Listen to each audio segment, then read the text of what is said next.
Good day. My name is Tim Shelpatty. I'm the president of Veterans Office Solutions.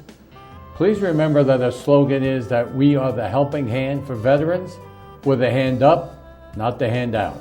Today's topic is the Veterans Park located in Las Cruces and also the Bataan Memorial Death March, which occurs in Las Cruces, New Mexico. Our guests are Joe Martinez, who's the Director for Human Resources at Veterans Office Solutions, and Kevin Dasing, who is also a Director of Veteran Benefits at Veterans Office Solutions. Gentlemen, good day to you. Good day. How are you?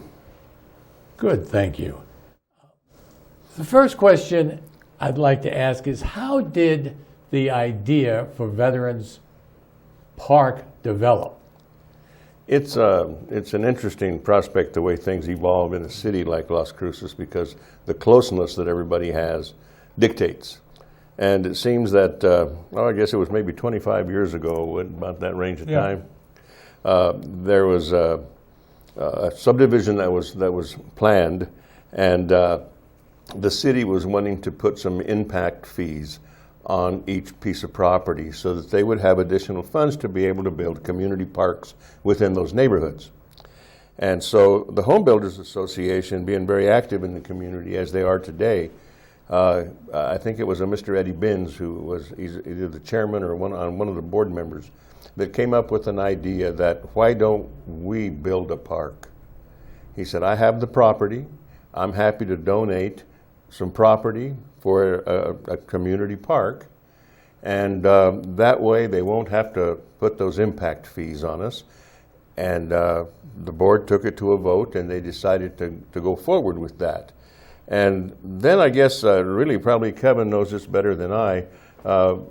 As a veteran, they were talking about creating a Veterans Park for years before the park was actually on the drawing board. So that part of it, I'll let you answer, that group that was working. If I may, gentlemen. Sure. Can I ask, when was the park started? Well, it started about 94, and they dedicated it in 97. 99, May 5th, 1999, yeah. The park was dedicated. Yeah. And it's a beautiful park. Eddie came through with it. Of course, he owns all the land up there, and he has even tried to expand it for more veterans areas up there. And how large is the park? 4 or 5 acres. Yeah. They had to make the park, but then they had to add a soccer field on it because the city stated it couldn't be a continuous veterans park. It had to be a recreational park too. So the back part has a soccer field on it, but there's the path that you go through right now with all the memorials on it is actually extended all along the soccer field to the dam, so they can put more monuments up on it. Now the city has taken over the land, or trying to take over the land, on the north side of it, because they need to put parking in. Because if you ever notice it, there's just a little amount of parking. Anytime we have anything big happening at the park, you're parking on the side of the streets or parking down at Lutheran Church. So they're trying to expand it to get more parking in. Originally, it was going to be for the Veterans Museum that the city was thinking about, but then they gave it to the state, and the state was thinking about putting there, and even Eddie Binns was going to give all the land all along that side to for the museum, and just trade it off with something the city had. Well, they never could make a good trade, so we lost it. Excuse me, you mentioned memorials. How many memorials are there at the park? Well, there's the Veterans Memorial for the county, which is the big wall down there, which is called the Wall, the Walk of Honor, the 2nd Engineers, the Special Forces, the CIB, the Women's Memorial, the Marine Corps Memorial, the DAV Memorial, the Vietnam Memorial, So that's 9. And the Bataan. Bataan. And Bataan. And the Bataan is the 10th one. And there's one for Korea as well. Yep, Korea. And there's also the DAV and the Purple Heart. yep. And so there's over a dozen different memorials over there. And we're putting in the silver, the Gold Star Mothers Yes. Memorial will be next one. Which one? The Gold Star Mother's Memorial. What does that signify? Well, if you have lost a son or a daughter in combat, you're awarded a Gold Star. And are there plans to honor the Iraqi and Afghanistan veterans? Well, we're already honoring them on the wall. If you notice the big horseshoe wall out there, on the back side now, we're honoring all the Afghan and Iraqi veterans that went from our county to war. We would like to see a Desert Storm Memorial put in, and we'd like to see one for Iraq and Afghanistan put in. Just a quick little thought or a little factoid is that the city, of course, through the Veterans Advisory Council that Kevin chaired for a number of years, has to pass judgment on anything that is done in that park. They work under the auspices of the city to maintain the look and all the attitude of the park. However, the city does not put any monuments in themselves. It takes people that have the gumption or have the initiative or have the reasoning to put in a memorial. I personally, with my wife, have done 2. The Bataan Memorial Death March Memorial. And that's a statue with 3 bronze figures that are 8 foot 4 inches tall, and they depict 3 soldiers walking in the Bataan Death March, the real one, not the memorial in White Sands. Then we also collaborated and put together the Vietnam War Memorial, the one that has the helicopter flying over the top. She and I drew that on our kitchen table. And it took years to put those things together. Right now there's another group that are doing the Gold Star Mothers. They're the ones that have drawn it up, are preparing all the documents that need to be to submit to the city to do that. The city is the guardian. Once these projects are finished, they're turned over to the city parks and recreation because they're on city park property, and the city then has to maintain them and take care of them. Mr. Martinez, you've had extensive work with this Veterans Park. Can you explain to our viewership what you have done for this park? Well, basically, the 2 memorials. When I made the presentation, the chairman of that committee that Kevin chaired for a long time was a retired colonel, Army Colonel Fred Frank. And Fred had some real strong ideas of how he wanted that park to be, and good ideas. And the committee that he worked with at the time, they were very staunch about it. At the time that I made my presentation to them for the Bataan Memorial, because it really was the first big memorial, there was a small plaque this big for Korea. There was a couple of other minor plaques around the park. So when I went and presented to these guys and showed them an 8 foot 4 bronze with 3 guys, 2 of them carrying the other, depicting what that march was all about, their reaction to me and my suggestion was that, gosh, I don't think we really want to have something that big in the park. We want it to be, kind of user-friendly, and something like that can be kind of austere. And if we start allowing those things to come in, it's going to do nothing but take up space. And he says, that kind of goes against the grain. Well, I knew Fred pretty well, so I played him a little bit. And I said, my 2 uncles that were in the Bataan Death March were from Tularosa. And I can guarantee you that I could probably walk to the council in Alamogordo, and they would probably build me a park to put that statue in. And so he just kind of did his little, and so he said, well, we'll get back to you. So the next day he called and he said, yes, we've decided to have it here. So that's kind of how Bataan, that statue, one little caveat that I'll throw in just because it's hard for me not to talk about it. The faces of the 2 Americans. The 2 Americans are the one in the World War I helmet, and the one that they're carrying is the other American. The one closest to the road is a Philippine soldier or a Philippine resident or whatever. What were they referred to as? Most of them were guerrilla warfare guys. And Well, they did have an army. They did Yes. have a standing army, which took a real beating. yeah. And that was one of the soldiers with it. So what it depicts an American and a Filipino carrying another American. Well, I was able to, with the help of Senator Pete Domenici, who was a good friend and ally, I was able to do that project, and he allowed me to use the faces of my two uncles as the faces of the two Americans. So when you're looking at that statue head on, Uncle Joe, or Uncle Pepe as he was referred to in the Mexican slang, Uncle Pepe, he's the one in the World War I helmet. Uncle Juan, Uncle John, who is in the middle being carried, a poor man had every conceivable illness you could get. And when he started the march, I mean, he probably would have been just as happy to die because of the fact that he had malaria, he had dysentery, he had everything that went with it. And the reason they had to be carried is that if you fell and could not carry yourself in the march, you were bayoneted or shot. So his brother and a compatriot that was walking also carried him almost the entire way.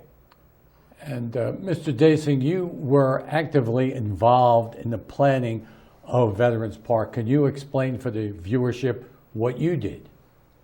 Well, basically, I was the chairman of the board, as you could say, for Veterans Advisory Board for the city of Las Cruces. And we are the ones that you had to go through to put a memorial into the park.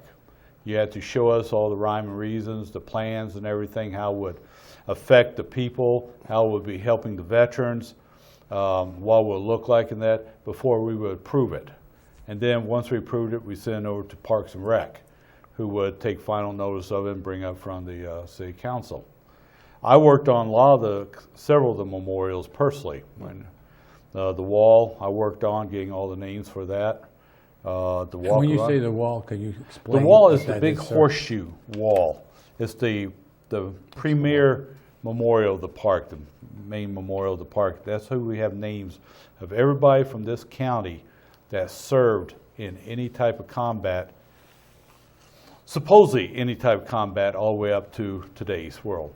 The problem is, with all committees, I was not chairman of that committee for the wall. I was one of the workers. Is that we left off some campaigns, some wars, because people didn't like them. We left off 350 some Donna Ana residents joined the South during the Civil War to fight for the South, and we were not allowed to put them on because they're, as one of the co-chairmen said, they're traitors, so we can't do that. It's a funny park. It's what you expect by regulations will change the next day. The Special Forces Monument, they're talking about they were going to put a 15-foot tall statue in there and fix it up really nice and make a humongous memorial. Well, a couple on the city council that didn't want that, so they had us vote in limitations on size for a memorial. Okay, we did that.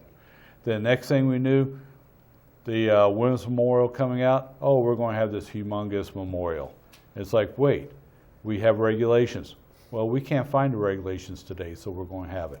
So they vary. It just depends. When you say regulations, Mr. Dasing, what do you mean? Oh, there's regulations on there. We put in regulations on the size of what the memorial will be. You will not have it more than 10 feet wide. You will not have it more than 8 feet tall, so they all would match. And we did that to Special Forces. Okay, so they had to put in a beautiful rock, beautiful design rock with engraving on it. They had to put that in. So next time somebody came up with a memorial, they came up with the Women's Veterans Memorial. Well, we brought up, hey, it cannot be over this size. Oh no, we can't find the regulations on it. We can't find where you voted on that, so we're going to make it humongous. And they do that. Different things like you not supposed to donate a tree. There's no trees or park benches in that park that's supposed to have anybody's names on them because it's supposed to be all for all veterans. Well, that changes. as time goes by. So it's interesting. It's a beautiful park. It's a great thing we get. Sometimes you just got to put up with the little idiosyncrasies with people in charge sometimes. Would you say it has been sometimes contentious to get final approval on certain projects? It has. It has. Some people that have brought up memorials, we have to tell them, no, we can't do this. And then 6 months later, like, oh, yes, yeah, you can do it. Okay, gentlemen, we're going to take a short break. Please stay with us as we will continue with this topic. Thank you.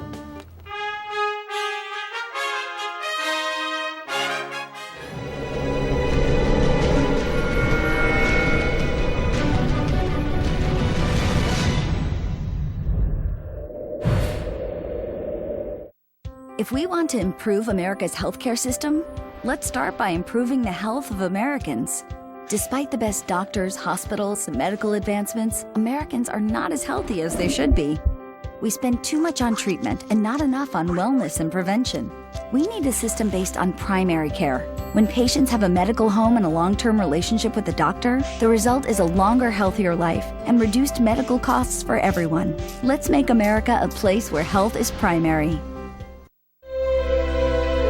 They've stormed beaches and freed countries. They've raised our flag and our hope. They've been called leathernecks. They've been called devil dogs. But above all, they're called Marines.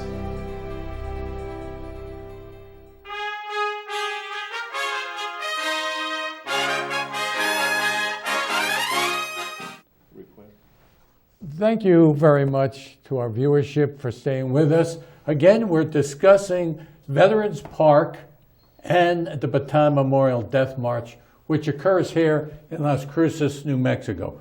Gentlemen, I would like to ask you, have you had inquiries from other cities, towns, municipalities concerning how to start a Veterans Park? I have. I've had several. I had the luxury when I worked for Congressman Steve Pierce to travel the Southern Congressional District. And I met with veterans groups all along the way. And once they heard of that Huey helicopter that actually flew in Vietnam and the project in its entirety, I was called on to consult in Roswell, in Hobbs, and in Carlsbad. Three different groups of veterans were trying to do the same thing. The difficulty is that we just really got lucky in being able to get that Huey helicopter. And it just materialized, actually. We were in the process of getting some pieces from White Sands that had been targets. And so we were going to put it all together, figuring 60 foot up in the air, you're not going to be able to tell that it's almost a dummy. But this one actually did fly. And we consulted with them. Several of the places have put together veterans parks. They just have not been able to get anything as large as a Huey. Now, Carlsbad has a, what do you call that little tank? Oh, a Chaffee, I think. I think they have a Chaffee out there. Anyway, it's a small tank. They have it up on a pedestal. It's a beautiful park. They've done a really, really nice job. A point of clarification for our viewership, Mr. Martinez. Are these cities located in New Mexico? Oh, yes. I'm sorry. Yes, they surely are. Most of them are on the east side of the state, in close to the Texas border, and nice communities. A lot of veterans in New Mexico, as we've discussed before, and so it's well attended, well taken care of, and some other projects have gone on that have enhanced all of that. Yeah. I worked on the west side myself with Silver Cities, Veterans Park, and TRCs. And Taos, New Mexico. I've been called up since I've been chairman of the board 15 years ago. And people do want parks. They just don't know how to go about it. Yeah. They think with just piece of land, okay, we can build a park. And you got to tell them about logistics, money, and all this stuff too goes along with it. And what are you going to put in? And how is the Veterans Park funded here in Las Cruces, New Mexico? Well, some of them are self-funded. Some of them, they go out, get their own money and everything, from private donors and from contributions and everything, and put them in. Some are half and half. The Vietnam Memorial. Well, that was set up halfway in advance, that any monies left from the project was to go to the Vietnam Veterans of America local chapter. And so that happened, and then that chapter did whatever they needed to do to maintain and whatever. They still go out there, as I understand, and pick up trash. Yeah. And they're very, very careful about making sure if there's any vandalism or they see anything that's improper. The city really has to take care of it. That's the way it's done. Once it's finished, once the committee has turned it over to the city, the committee walks away. We had a situation of some vandalism a couple of years ago. The committee was reactivated to whoever wanted to be part of it, and that committee then was instrumental in taking care of repairs and what have you under the auspices of the city, because it's a city project now. Once it's done, it belongs to the Parks and Rec in the city. But some of the memorials, like the Women's Memorial, got $470,000 from state legislature. The wall, they got money from state legislature also.